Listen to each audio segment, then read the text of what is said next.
আসসালামু আলাইকুম রহমতুল্লাহ। আশা করি মহান আল্লাহর রহমতে সকলে ভালো আছেন, সুস্থ আছেন। যারা প্রতিষ্ঠান প্রধান ও সহকারী প্রধান নিয়োগ পরীক্ষায় এমসিকিউতে উত্তীর্ণ হয়েছেন, শুধুমাত্র তাদের জন্য আমাদের আজকের আয়োজনে থাকছে বেশ কিছু গুরুত্বপূর্ণ সংক্ষিপ্ত প্রশ্নের উত্তর।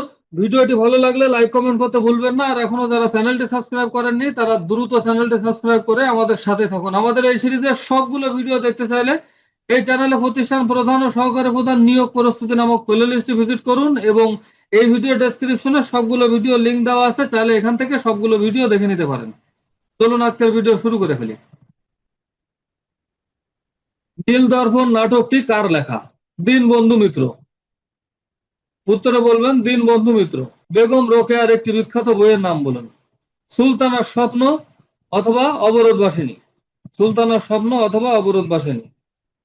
নৈবেদ্য কার কাব্যগ্রন্থ? রবীন্দ্রনাথ ঠাকুরের। নৈবেদ্য কার কাব্যগ্রন্থ? রবীন্দ্রনাথ ঠাকুরের। পাখি সব করে রব, রাতি পোহাইল কার লেখা? মদন মোহন তর্কলঙ্কার। উত্তরে বলবেন মদন মোহন তর্কলঙ্কার। পদ কত প্রকার? পাঁচ প্রকার। পদ পাঁচ প্রকার। অগ্নি শব্দের সমার্থক শব্দ কোনটি? অনল, পাবক। অনল বা পাবক। সঞ্চিতা কার কাব্যগ্রন্থ? কাজী নজরুল ইসলামের। সঞ্চিতা কার কাব্যগ্রন্থ? কাজী নজরুল ইসলামের। সঞ্চয়িতা কার কাব্যগ্রন্থ? রবীন্দ্রনাথ ঠাকুরের। সঞ্চয়িতা কার কাব্যগ্রন্থ? রবীন্দ্রনাথ ঠাকুরের। পথের পাঁচালী কার রচনা? বিভূতিভূষণ বন্দ্যোপাধ্যায়। বিভূতিভূষণ বন্দ্যোপাধ্যায়। লাল সালু উপন্যাসের লেখক কে? সৈয়দ অলিউল্লাহ। লাল সালু উপন্যাসের লেখক হলো সৈয়দ অলিউল্লাহ। বাংলা সাহিত্যের প্রথম নারী কবির নাম কি? চন্দ্রাবতী। বাংলা সাহিত্যের প্রথম নারী কবির নাম হলো চন্দ্রাবতী। বিপরীত শব্দ লিখুন। অর্বাচীন শব্দের বিপরীত শব্দ হবে প্রাচীন। লিঙ্গ অন্তর করুন। বিদ্বান। উত্তরে বলবেন বিদুষী। উত্তর হবে বিদুষী। গড্ডলিকা প্রবাহ অর্থ কি? গড্ডলিকা প্রবাহ অর্থ হলো অন্ধ অনুকরণ। গড্ডলিকা প্রবাহ অর্থ হলো অন্ধ অনুকরণ। বিভক্তিহীন নাম শব্দকে কি বলে? প্রাতিপদিক। বিভক্তিহীন নাম শব্দকে বলে প্রাতিপদিক। বঙ্কিমচন্দ্র চট্টোপাধ্যায়ের ছদ্মনাম কি? কমলাকান্ত। বঙ্কিমচন্দ্র চট্টোপাধ্যায়ের ছদ্মনাম হলো কমলাকান্ত। বাংলা গদ্যে প্রথম বিরাম চিহ্ন বা দাড়ি কমা ব্যবহার করেন কে? ঈশ্বরচন্দ্র বিদ্যাসাগর। বাংলা গদ্যে প্রথম দাড়ি কমা বা বিরাম চিহ্ন ব্যবহার করেন ঈশ্বরচন্দ্র বিদ্যাসাগর। বাংলা বর্ণমালায় পূর্ণমাত্রা যুক্ত বর্ণ কয়টি? 32টি। বাংলা বর্ণমালায় পূর্ণমাত্রা যুক্ত বর্ণ 32টি। বাংলা বর্ণমালায় মাত্রাহীন বর্ণ কয়টি? 10টি। বাংলা বর্ণমালায় মাত্রাহীন বর্ণ 10টি। বাংলা বর্ণমালায় অর্ধমাত্রা যুক্ত বর্ণ কয়টি? 8টি। বাংলা বর্ণমালায় অর্ধমাত্রা যুক্ত বর্ণ 8টি। চাচা কাহিনীর লেখককে? সৈয়দ মুজতবা আলী। সৈয়দ মুজতবা আলী। আমার ভাইয়ের রক্তে রাঙানো 21শে ফেব্রুয়ারি গানটির রচয়িতাকে? আব্দুল গফফার চৌধুরী। গানটির রচয়িতা হলো আব্দুল গফফার চৌধুরী। রক্তাক্ত প্রান্তর কার লেখা? মুনির চৌধুরীর লেখা। রক্তাক্ত প্রান্তর মুনির চৌধুরীর লেখা। বিরাম চিহ্ন কেন ব্যবহার করা হয়? বাক্যের অর্থ স্পষ্ট করার জন্য। বাক্যের অর্থ স্পষ্ট করার জন্য বিরাম চিহ্ন ব্যবহার করা হয়। সন্ধির প্রধান উদ্দেশ্য কি? উচ্চারণের সুবিধা। সন্ধির প্রধান উদ্দেশ্য হলো উচ্চারণের সুবিধা। সত্যবিধান কি? তৎসম শব্দে মধ্যাংশ ব্যবহারের নিয়ম। তৎসম শব্দে মধ্যাংশ ব্যবহারের নিয়ম। নত্যবিধান কি? তৎসম শব্দে মধ্যাহ্ন ব্যবহারের নিয়ম। নত্যবিধান হলো তৎসম শব্দে মধ্যাহ্ন ব্যবহারের নিয়ম। মেঘের মতো গর্জন যার, এক কথায় কি হবে? মেঘনাদ। মেঘের মতো গর্জন যার, এক কথায় হবে মেঘনাদ। অরণ্য রোদন বাগধারাটির অর্থ কি? বৃথা আবেদন। অরণ্য রোদন বাগধারাটির অর্থ হলো বৃথা আবেদন। তিমির শব্দের বিপরীত শব্দ কি? তিমির শব্দের বিপরীত শব্দ কি? আলো, প্রভা। আলো বা প্রভা। তিমির শব্দের বিপরীত শব্দ হলো আলো বা প্রভা। বাংলা সাহিত্যের প্রথম সার্থক মহাকাব্য কোনটি? মেঘনাদ বধ কাব্য। মাইকেল মধুসূদন দত্তের লেখা। অন্নদামঙ্গল কাব্য কার লেখা? ভারতচন্দ্র রায় গুণকার, অন্নদামঙ্গল কাব্য লেখা ভারতচন্দ্র রায় গুণকার। বীরবল কার ছদ্মনাম? প্রমথ চৌধুরী। সংসপ্তক উপন্যাসের রচয়িতাকে? শহীদুল্লাহ কায়সার। বাংলা একাডেমি কত সালে প্রতিষ্ঠিত হয়? 1955 সালে। শুদ্ধি শব্দের সঠিক বিপরীত শব্দ কোনটি? অশুদ্ধি। শুদ্ধি শব্দের সঠিক বিপরীত শব্দ অশুদ্ধি। সমাস শব্দের অর্থ কি? সংক্ষেপণ। সমাস শব্দের অর্থ হলো সংক্ষেপণ। জীবনানন্দ দাশকে কি ধরনের কবি বলা হয়? রূপসী বাংলার কবি বা নির্জনতার কবি।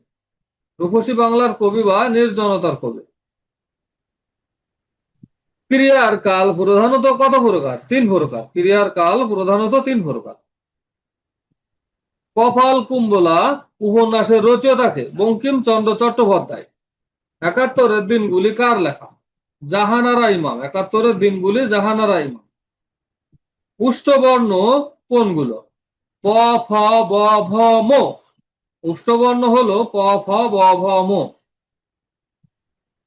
চাঁদ এর সমার্থক শব্দ কোনটি? শশধর বা হিমাংশু। শশধর বা হিমাংশু। পাগল এর প্রতিশব্দ কোনটি? উন্মাদ। পাগলের প্রতিশব্দ উন্মাদ। আগুন এর সমার্থক শব্দ কোনটি? বৈনশ্বর বা হুতাশন। বৈনশ্বর বা হুতাশন। পথের দাবি উপন্যাসের লেখককে? শরৎচন্দ্র চট্টোপাধ্যায়। পথের দাবি উপন্যাসের লেখক শরৎচন্দ্র চট্টোপাধ্যায়। কোকিল শব্দের প্রতিশব্দ কোনটি? পরভৃৎ। কোকিল শব্দের প্রতিশব্দ পরভৃৎ। এক কথায় প্রকাশ করুন, যার মৃত্যু নেই, অমর। উদাসীন পথিকের মনের কথা কার রচনা? মীর মোশাররফ হোসেনের। বাংলা বর্ণমালায় স্বরবর্ণ এর সংক্ষিপ্ত রূপকে কি বলে? কার? বাংলা বর্ণমালায় স্বরবর্ণ এর সংক্ষিপ্ত রূপকে বলে কার? বাংলা বর্ণমালায় ব্যঞ্জন বর্ণ এর সংক্ষিপ্ত রূপকে কি বলে? ফলা। বাংলা বর্ণমালায় ব্যঞ্জন বর্ণ এর সংক্ষিপ্ত রূপকে বলে ফলা। চোখের বালি কার লেখা উপন্যাস? রবীন্দ্রনাথ ঠাকুরের। নজরুল ইসলামকে কত সালে জাতীয় কবি ঘোষণা করা হয়? 1972 সালে। তিমির শব্দের বিপরীত শব্দ কি? আলোক। তিমির শব্দের বিপরীত শব্দ হলো আলোক। সন্ধি ব্যাকরণের কোন অংশে আলোচিত হয়? ধ্বনিতত্ত্বে। সন্ধি ব্যাকরণের ধ্বনিতত্ত্বে আলোচিত হয়। বাংলা ভাষার মূল উৎস কি? প্রকৃত ভাষা। মাছরাঙা বাগধারাটির অর্থ কি? ধূর্ত। মাছরাঙা বাগধারাটির অর্থ হলো ধূর্ত। যা বলা হয়নি এক কথায় কি হবে? অনুক্ত। যা বলা হয়নি এক কথায় হবে অনুক্ত। তাসের ঘর বাগধারাটির অর্থ কি? ক্ষণস্থায়ী। তাসের ঘর বাগধারাটির অর্থ ক্ষণস্থায়ী। অরণ্যক উপন্যাসের লেখককে? বিভূতিভূষণ বন্দ্যোপাধ্যায়। বিভূতিভূষণ বন্দ্যোপাধ্যায়। ছায়ানট কাব্যগ্রন্থটি কার লেখা? কাজী নজরুল ইসলামের। উপসর্গ শব্দের অর্থ কি? উপসৃষ্টি। রাবণের চিতা বাগধারাটির অর্থ কি? চির অশান্তি। ভাষা মানুষের কিসের সমষ্টি? কণ্ঠ নিঃসৃত অর্থবোধক ধ্বনি। ব্যঞ্জন বর্ণে মোট সংখ্যা কয়টি? 39টি। বচন অর্থ কি? সংখ্যার ধারণা। কারক শব্দের অর্থ কি? যা ক্রিয়া সম্পাদন করে। মেঘ শব্দের সমার্থক শব্দ কোনটি? জলদ বা নীরদ। চণ্ডীমঙ্গল কাব্যের শ্রেষ্ঠ কবিকে? মুকুন্দরাম চক্রবর্তী। চর্যাপদ আবিষ্কৃত হয় কত সালে? 1907 সালে। 1907 সালে। চর্যাপদ কোথা থেকে আবিষ্কৃত হয়? নেপালের রাজ দরবার থেকে। অর্ধতৎসম শব্দের উদাহরণ কোনটি? গিন্নি। গৃহিণী থেকে। হরতাল কোন ভাষার শব্দ? গুজরাটি ভাষার শব্দ। রিকশা কোন ভাষার শব্দ? জাপানি ভাষার শব্দ। পাউরুটি কোন ভাষার শব্দ? পর্তুগিজ ভাষার শব্দ। সঞ্চিতা কাব্যগ্রন্থটি কার লেখা? কাজী নজরুল ইসলামের লেখা। বীর মোশাররফ হোসেন এর জন্ম কোথায়? কুষ্টিয়ায়। বিষাদ সিন্ধু একটি কি ধরনের রচনা? মহাকাব্যিক উপন্যাস। মহাকাব্যিক উপন্যাস। ভিডিওটি শেষ পর্যন্ত দেখার জন্য আপনাকে অসংখ্য ধন্যবাদ। এই সিরিজের সবগুলো ভিডিও দেখতে চাইলে এই চ্যানেলে প্রতিষ্ঠান প্রধান ও সহকারী প্রধান নিয়োগ প্রস্তুতি নামক প্লে লিস্টটি ভিজিট করুন। আজকের মতো বিদায় নিচ্ছি। আসসালামু আলাইকুম ওয়া রাহমাতুল্লাহি ওয়া বারাকাতুহু।